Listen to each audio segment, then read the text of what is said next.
नमस्कार दोस्तों, मैं doctor Jaivardhan Raghuvanshi, homeopathic physician. आज एक बार फिर आपके सामने नए टॉपिक के बारे में चर्चा करने आया हूं।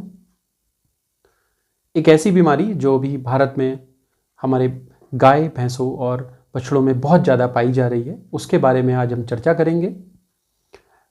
बीमारी का नाम है लंपी स्किन डिजीज़। चूँकि एक वायरस से होने वाली बीमारी है तो बहुत संक्रामक है और बहुत तेज़ी से गाय भैंसों के अंदर ये फैल रही है। इसकी वजह से भारत के 9 राज्यों में लगभग अब तक गाय भैंसों के इन्फेक्शन के मामले आए हैं। सबसे ज़्यादा मामले अभी राजस्थान में हैं। हालांकि ये बीमारी जुलाई में गुजरात में इसका पहला मामला आया था और तब से लगातार फैलती जा रही है।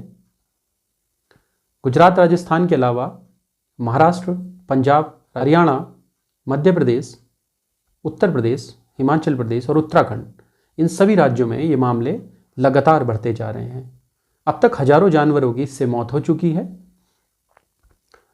एक अनुमान के मुताबिक 50,000 से ज़्यादा जानवरों की अब तक इससे मौत हुई है।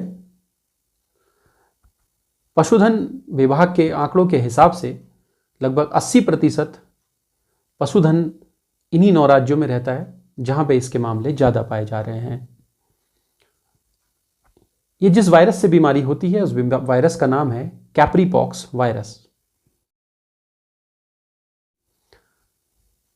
इस वायरस की चपेट में आने के बाद जानवर के दूध देने की क्षमता में लगभग 50% तक की कमी आ जाती है। साथ ही साथ जानवर का वजन कम हो जाता है, उसको बहुत ज़्यादा कमजोरी आ जाती है, जानवर लड़खड़ाने लगता है, उसके तेज बुखार से वो पीड़ित हो जाता है। लगभग 106 डिग्री तक इसमें तापमान चले जाता है। तो जब इसके लक्षण आने शुरू होते हैं तो पहला लक्षण तेज बुखार का ही होता है। बुखार के साथ साथ आँखों और नाक से बहुत ज़्यादा डिस्चार्ज होता है। फिर ये बीमारी थोड़ी और जब आगे बढ़ जाती है तो जानवर के लिम्फ नोड्स, इससे सूजन हो जाती है उनमें, और बाद में लंप्स यानी कि गांठें उसकी स्किन में यानी त्वचा के अंदर जानवर की गांठें मोटी मोटी पड़ जाती हैं जो बहुत ज़्यादा पेनफुल रहती हैं। और अगर वो लंबे समय तक बनी रहें तो फिर वो गांठें यानी जो फोड़े जैसे बन जाते हैं वो फूटने लगते हैं, पस बन जाता है उसके अंदर, वो फूटने लगते हैं और वो बहुत खतरनाक हो जाते हैं, वो जानलेवा हो सकते हैं। इससे प्रभावित पशु की भूख बहुत कम हो जाती है। इसके अलावा उसके स्किन पे जो वो गांठें बनती हैं उनकी वजह से स्किन परमानेंट वो क्षतिग्रस्त हो जाती है, उसमें हमेशा निशान बने रहते हैं। इस बीमारी से के इन्फेक्शन की वजह से गाय या भैंस में बांझपन और गर्भपात का खतरा भी बढ़ जाता है। फूड एंड एग्रीकल्चर ऑर्गेनाइजेशन के अनुसार इस बीमारी में लगभग 2 से 3% मृत्यु दर है। भारत जैसे बड़े देश में जहां पशुधन बहुत बड़ी मात्रा में है, ये 2-3% की मात्रा भी बहुत अधिक है।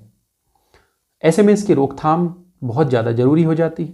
हाँ, एक और बात मैं आपको बता देता हूँ कि ये वायरस भारत के लिए नया है, लेकिन पूरी दुनिया भर में इस वायरस के मामले 1929 से हैं। ये पहली बार ये वायरस 1929 में अफ्रीका के एक देश जाम्बिया में बहुत महामारी के रूप में फैला था। इसके बाद ये लगातार दुनिया के अलग अलग देशों में, अलग अलग महाद्वीपों से होता हुआ 2022 में भारत तक भी पहुंचा है। इस समय सिर्फ दुनिया के न्यूजीलैंड और ऑस्ट्रेलिया ऐसे देश हैं जहां पर इसका कोई मामला अभी तक नहीं रिपोर्ट किया गया है। एक इन्फेक्टेड गाय या भैंस से किसी दूसरे स्वस्थ पशु के अंदर ये बीमारी फैलने के बीच जो समय होता है वो लगभग 4 से 14 दिन होता है।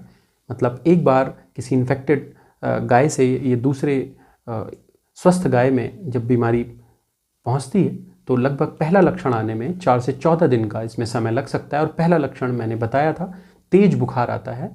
बुखार के साथ साथ उसके आँख से और नाक से पानी बहने लगता है। बाद के स्टेज में इसमें लिम्फ नोड की सूजन आ जाती है और पूरे उसके स्किन के ऊपर, उसकी खाल के ऊपर मोटी मोटी गांठें पड़ जाती हैं। ये गांठें उसके बाद पक जाती हैं, उनके अंदर पस निकलता है और वो पस फिर दूसरे और जानवरों को भी इन्फेक्ट कर देता है और ये उस जानवर के लिए भी बहुत खतरनाक हो जाता है।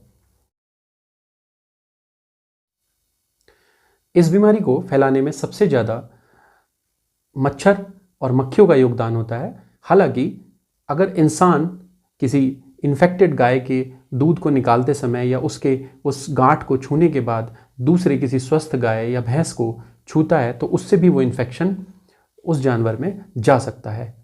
हालांकि गाय से या भैंस से इंसान के अंदर इस इन्फेक्शन का कोई मामला अभी तक नहीं आया है और ऐसी कोई संभावना भी नहीं है कि ये वायरस इंसान के अंदर आ जाए।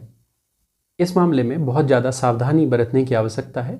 जो व्यक्ति भी इन्फेक्टेड जानवर की केयर कर रहा है, उसकी देखभाल कर रहा है, तो वो अपने हाथों में ग्लव्स पहनकर और पूरी साफ सफाई के साथ दूसरे जानवरों के संपर्क में आए, अन्यथा बाकी जानवरों में, गाय या भैंसों के अंदर वो इन्फेक्शन फैल सकता है। लंपी वायरस डिजीज से ग्रसित जानवर के लिए विशेष सावधानियां और उपचार क्या करने हैं? भारत सरकार की गाइडलाइंस के हिसाब से अभी इसकी कोई फिक्स दवाई नहीं है।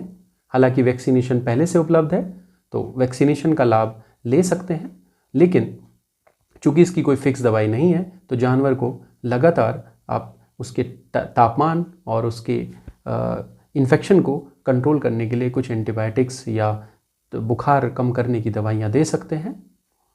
चूँकि ये एक इन्फेक्टेड पशु से दूसरे पशु में बीमारी फैल जाती है मक्खी और मच्छर के द्वारा, तो ऐसे में दोनों ही तरह के पशुओं को, स्वस्थ और इन्फेक्टेड को भी आइसोलेट करना चाहिए। उनको प्रॉपर मच्छरदानी या फिर कुछ डिसइंफेक्टेंट्स का यूज़ करके, इंसेक्टिसाइड्स का यूज़ करके वहाँ के वातावरण में ऐसे मच्छर और मक्खियों को नहीं पनपने दें, इस बात का ध्यान रखना है। इन्फेक्टेड जानवर की देखभाल करने वाले व्यक्ति ने भी पूरी सावधानी बरतनी चाहिए। इसके अलावा चूंकि इसका कोई फिक्स उपचार अभी तक नहीं आया है तो अलग अलग तरीके से इसका इलाज किया जा रहा है। सिम्टोमेटिक इलाज इसमें हो रहा है, मतलब लक्षण आधारित इलाज इसमें अभी उपलब्ध है। जैसे अगर तेज बुखार है तो बुखार उतारने के लिए आप उसकी दवाइयाँ देंगे, साथ ही साथ कोई और इन्फेक्शन ना हो तो उससे संबंधित दवाइयाँ दे सकते हैं। होम्योपैथी में भी इसके लिए कुछ बहुत बेहतरीन दवाइयाँ उपलब्ध हैं और वो बीमारी की अलग अलग स्टेज के हिसाब से दी जा सकती हैं। जैसे शुरुआती स्टेज, जब गाय या भैंस को तेज बुखार है और उसके आँख और नाक से पानी बह रहा है, उस समय के लिए आर्सेनिक एल्बम और बेलाडोना बहुत अच्छी दवाइयाँ हो सकती हैं। पशु के शरीर में गांठें पड़ने के बाद थूजा का इस्तेमाल कर सकते हैं। ये बहुत प्रभावशाली है और गांठों को घोलने में बहुत अच्छी हेल्पफुल दवाई है।